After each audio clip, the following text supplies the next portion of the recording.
to kick it off, we have one of our members of Teller's Bridge. I've known this man for, 25 years. It has got to be 25 years. The thing I find amazing is the years go by, but he never gets any older.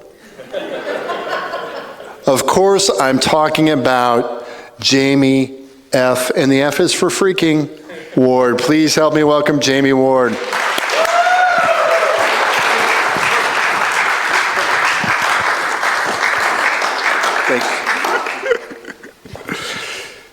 Keeps thinking I'm taller than he is, and we're the same height. So,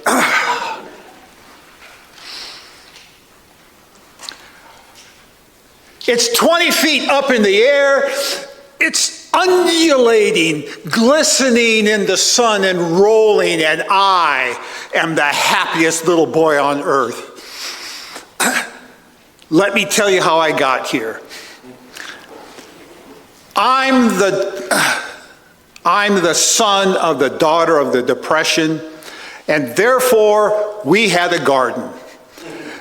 And when you have a garden, the garden means everything. That means food for the winter, it means food in your dinner plate, everything. There was food, it was from that garden. And you always set the garden up in the same way. The tall things on the south, so you got corn and then okra and then snap peas and green beans and tomatoes. And then back there you got carrots and radish and lettuce. And Mom had 2 boys. And she had 2 tasks that needed to be done in the garden. One, you had to get a hoe and you had to go and knock all the weeds down. Now, for those of you inexperienced, you scrape in order to knock the weeds down, and then you chop in order to break up the soil. The other task was to water all the tomato plants and all the green beans and all. And my mom was not about to use that city slicker water with the garden hose coming down. No, that wasn't going to happen. Not when the road was there, the house was here, the garden was here, and the creek ran the entire length of our backyard. In the creek, there was this very large stone, big enough that you could climb up on top of. And that meant that right below the stone, the water would gather. It would make a nice pool. Now, if you're thinking creek, this is the kind that you get across in 1-2 steps and you were across. So right where that stone was at, it made a nice deep place you could dip a bucket of water into, and then you set the bucket up on the bank, and you dip another bucket, and you scramble up on the bank, and then you lug the water over and you water the plants.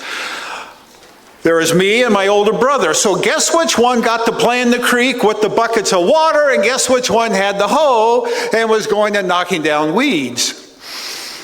Now I'm among the tomato plants and I'm knocking weeds down, I'm moving along, and I look and I see something down there in the foliage. It's way down in there, and I kind of look and I look and I look, and I realize there's a tomato. But it's not just a tomato, this is a tomato. And it started out as 2 little blossoms, and then they bloomed and they were next to each other and they formed a double. This is a double tomato. And as they grew, they went green, they went yellow and orange, and they got some heft behind them, and they sank down and down and down the foliage, and they went and touched the ground, and hidden behind everything, they grew orange and red, and then it turned from red to kind of a pastel red, and then the skin got really thin and translucent, and you look inside and you could see little worms that were swimming around in it, and it went from red to these brownish colors. And I reach down in there and I pull this thing out, and I've got this gelatinous thing in my hand, and it's bigger than I can hold on to, and what's a little boy gonna do? What's a little boy gonna do?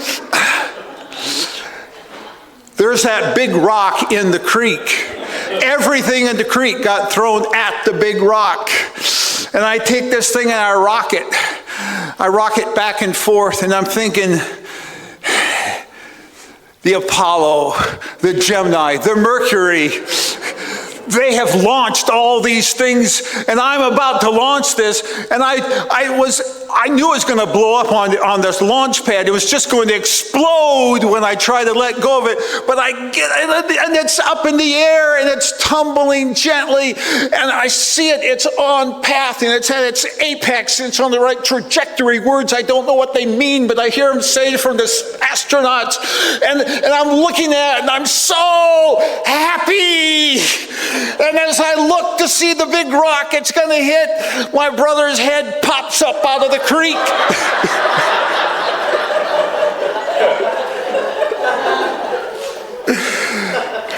And there's this thing in your brain back here, and it does the, do I run towards him and try and warn him away?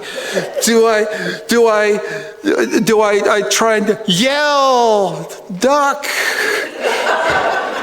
Do I turn and flee? And I took a long time thinking about it, but my feet did not, and the way my feet went, and I ran the length of the corn and then ran to the house, because knowing that if I touched the house, just touched the house, somehow I'd be magically saved. I would not die if only I could touch the house. And I turn over my shoulder, and my brother comes through the corn. And I feel like an antelope in the Serengeti, and I'm running, and he tackles me like a lion, and he's got me pinned down the ground. I'm looking straight up at him, and he's seething, and he grabs my arm, and he rips it clean off, and he beats me completely to death, and he sticks my arm back on so he can rip it off again and beat me to death again, and I am saying nothing. I'm not crying for help. I'm not asking forgiveness. I'm not praying to God. My lips are sealed. Because when I'm looking up, I see his face and this goo sliming down his face off his nose and chin. And he's right above me. If I open my mouth, it's going to leak inside, and I'm having none of that. And I figure, okay, I'm going to die. It was a good life. And then God herself spoke. For I hadn't made it to the house, but I made it in sight of the kitchen window. And this voice says, boys, why don't you clean up and come in for lunch? And my brother says, you haven't seen the end of this.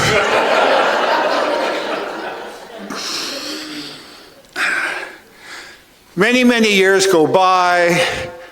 Mom, table, banquet. My brother's at the far end. I'm at this end. And here's a plate of Mom's red, golden, delicious, sliced up, all on the platter, perfectly arranged. And my niece sitting next to my brother, pipes up and says, Uncle Jamie, pass Dad the tomatoes.